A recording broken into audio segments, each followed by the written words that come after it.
It could be deja vu all over again. Government funding runs out 2 weeks from Friday.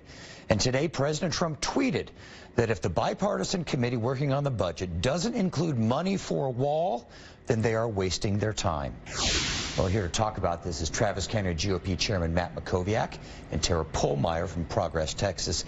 Tara, will the committee include money for a wall or barrier to satisfy the president, you think?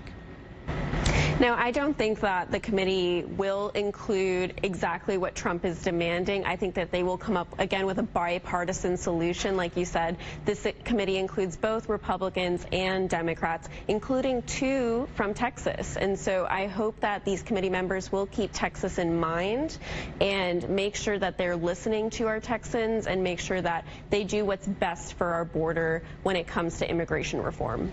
Matt Mackowiak, are they going to put wall money in this thing or not, you think? Yeah, look, the semantics here, I guess, unfortunately, they matter. I really wish they didn't. Look, border security professionals recognize that we need stronger border security on the southern border in the urban areas. I don't think there's much debate about that. In Texas, we've got about 1,200 miles in our border with Mexico, about 100 miles of that barrier.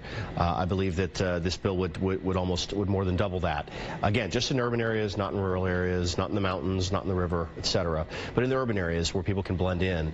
One thing that was very positive that the Trump administration was able to secure is that Mexico has agreed to keep asylum seekers in Mexico while they are seeking asylum. That has created a part of the problem is that we've had a crush of people that have crossed the border, moved into the U.S., and we haven't been able to process and hold those people for the period of time that we need to. So I do hope there's a bipartisan agreement here. I hope the president can agree to whatever comes out of this. Democrats said, you know, we can't negotiate till the government's open. It's open, so now they have to negotiate.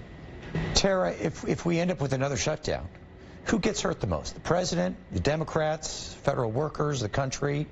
Oh, definitely federal workers. The Trump administration is really holding them hostage and using them as pawns yet again to really fix this fixation that Trump has on a border wall, when really what we need is we haven't had a comprehensive immigration reform and look at our immigration system in over 50 years. And so for the Trump administration to say, oh, a wall will fix everything, no, that is not the case, and that's not what we're advocating for. I think this committee really needs to do their job and look at what can we do for the whole of our immigration system.